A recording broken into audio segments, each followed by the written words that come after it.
بعد انتهاء الحلقة الأولى من أنمي قاتل الشياطين، وكمان بعد ما اديتوني كل آرائكم عن أول فيديو أعمله مراجعة للأنمي، قررت إني أغير شوية من طريقتي وكمان أغير شوية من الفورمات بتاع الفيديو.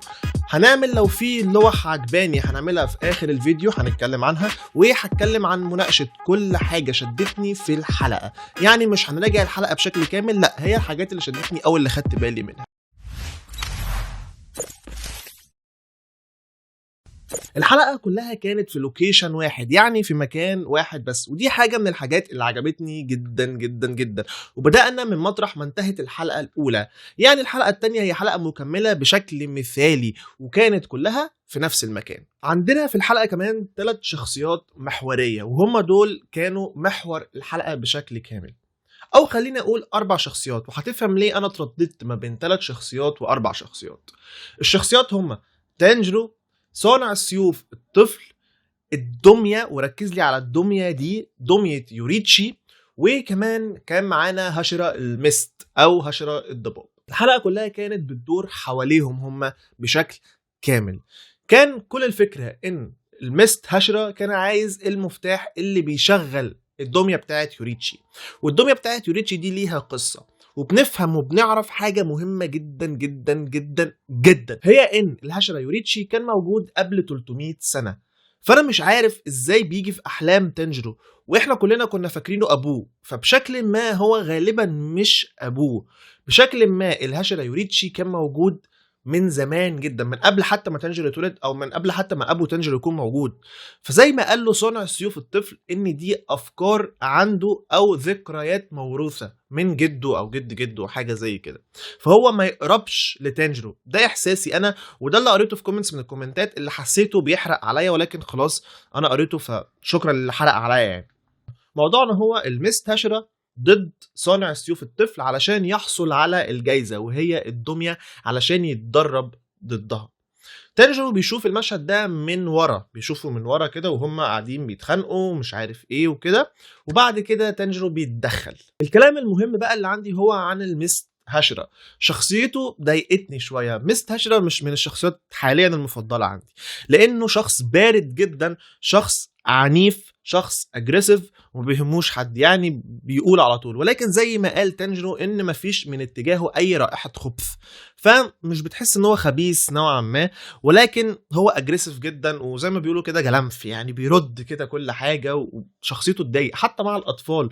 صانع السيوف الطفل ده كان مد ايده عليه، مسكه ومد ايده عليه. فشخصيه غريبه، شخصيه ما عجبتنيش خالص، خصوصا هدوءه زياده عن اللزوم ده كان مبالغ فيه اكتر من اللازم، مع اني بحب الشخصيات الهاديه، ولكن هشرة المست كان مبالغ في هدوءه زياده عن اللزوم. في الاخر بيضرب تانجيرو وبيحصل على الدمية وبيتدرب ضدها، وبيتفرجوا عليه الاتنين، صانع السيوف الطفل وتانجيرو بيتفرجوا عليه وهو بيتدرب. وفعلا بنكتشف ان هو قوي جدا جدا جدا، قوي جسمانيا، قوي في مهاراته بالسيف، قوي لانه كمان زي ما قال صنع السيوف، ودي حاجه انا استغربتها، ليه هو عنده تنفس الضباب او المست وبيقول ان هو عنده تنفس الشمس. فانا مش عارف ازاي يكون عنده تنفس الشمس، هل دي ترجمه غلط ولا هو فعلا عنده تنفس الشمس عشان كده قوي جدا. وحاجه تانية بتتضح لنا ان هو اصغر من تانجلو، وكمان جسمه اقل من تانجلو، مع ذلك هو اقوى بكتير جدا. تحريك الفايت والقتال ما بين مست هشرة والدمية كان حلو، كان جميل جدا، كان نوعا ما مش احسن حاجه في كيميتسو نو يايبا، ولكن كان مقبول في اللقطات بتاعه التدريب المعتاده يعني.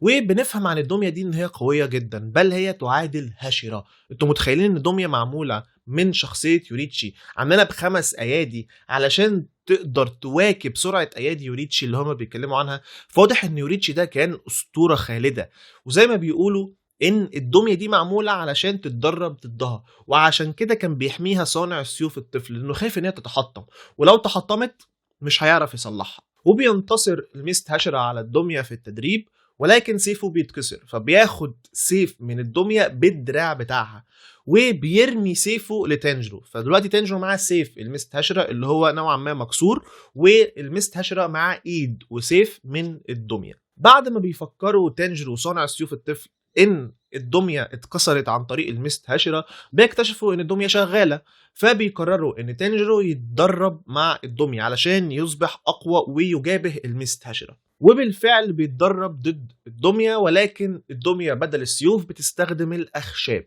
وبيتمرن ضدها. وبيكلموا في فكره ضايقتني شويه، وهي فكره انه من غير طعام ولا شرب بقاله 3 ايام، اكتر من 3 ايام، لحد ما بينزل مطر فبيشرب من المطر وبيرجع تاني فبياكل.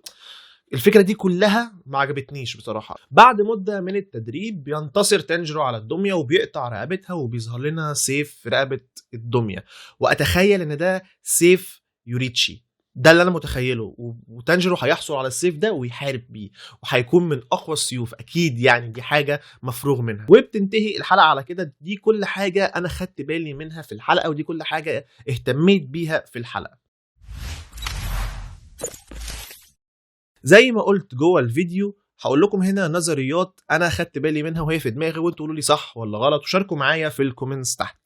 النظريه الاولى هي ان يوريتشي والقمر العلوي رقم 1 هما اخوات، واحد من الهشرة والتاني اتحول لقمر علوي، عشان كده لسه موجود. وزي ما بيقولوا هو من 300 عام، فالهشرة يوريتشي ما بقاش موجود، ولكن اخوه لسه موجود لانه اتحول لشيطان، والشياطين بيقعدوا كتير جدا، يعني بيحيوا عدد سنين كبير قوي. الحاجة التانية والنظرية التانية هي ان يوريتشي هو مش ابو تانجيرو زي ما كنا فاكرين، لا، هو حتى ما يقربش لتانجيرو، هو بس ادى الحلق لابو تانجيرو، وابو تانجيرو اداه لتانجيرو، فبدا يكون موروث بشكل ما. النظريه الثالثه هي ان يوريتشي اصلا ما قابلش ابو تانجيرو، هو ممكن يكون قابل جد تانجيرو، وبكده بقى في ذكريات موروثه بتيجي لتانجيرو عن طريق وراثه، يعني كل شويه ذكرى تجيله مش عن طريقه هو، يعني هو ما شافش الذكرى دي، هي بس بتجيله كده. النظريه الرابعه وهي الاخيره هي ان يوريتشي هو اقوى هشرة، او كان اقوى هشرة، ما كانش حد بيقدر يقف قصاده، وده اللي خلى اخوه يغير منه، وعشان كده اخوه اتحول لشيطان. دي كل النظريات اللي عندي. النظريه الاخيره واللي انا كنت خايف اقولها ولكن هقولها وخلاص، هي النظريه الخامسه، وهي ان يوريتشي هو القمر العلوي رقم 1، ولكن موزن استطاع انه يحول جثته لشيطان عن طريق بقى الحاجات اللي بيعملها بالدم والحاجات دي. ودلوقتي هنخش على الفقرة التانية، وهي فقرة اللوحات اللي عجبتني. والحلقة دي ما فيهاش لوحات كتير اقدر اقول عليها انها عجبتني، ولكن بالتأكيد فيها لوحات حلوة، لان احنا هنا بنتكلم عن كيميتسو نو يايبا، اكتر انمي بيعمل لوحات بصريا جميلة جدا. طبعا مش بالترتيب هعرض لكم اللوحات، ولكن هعرض اللوحات اللي عجبتني اللي انا كنت مسيفها عندي. لوحة رقم 1 وهي شكل الدميه وتانجيرو بيبص لها من فوق، كانت واضحه جدا ان هم بيحاولوا يحولوها للشكل البني ادمي، يعني بيحاولوا يوريك اقرب شكل ليوريتشي، فكانوا عاملين عصبة على عينيه علشان يبان آدمي جدا، وفعلا استطاعوا ان هم يعملوا ده. اللوحة التانية وهي من اللقطات او من الحتت اللي ما عجبتنيش في الحلقة، ولكن اللوحة دي بالذات عجبتني، وهو لما تانجيرو كان بيحلم بنفسه وهو بيلاقي حجر منور تحت جوه عمق المية. اكتر لقطة عجبتني وهو باصص للوحة اللي قدامكم دي، هو باصص للنور ده، وكأن النور ده هو الكنز اللي هو وصل له في اخر النفق، وفعلا هو بعد كده قدر ان هو ينتصر على الدمية. وبس دول كانوا الكام لوحه اللي هم شدوني. زي ما قلت لكم الحلقه ما فيهاش لوحات كتير لان كلها في مكان واحد، كلها في الفورست في الغابه دي، فما فيش لوحات كتير يقدروا يبدعوا فيها، ولكن التحريك كان مبدع في الحلقه دي. وده اللي كان عندي النهارده. ما تنساش اللايك والشير وسبسكرايب، وقول لي طريقه الحلقات دي عجبتكم ولا لا، طريقه الفيديوهات بالطريقه دي هل هي عجبتكم ولا لا. وده اللي كان عندي النهارده. سلام.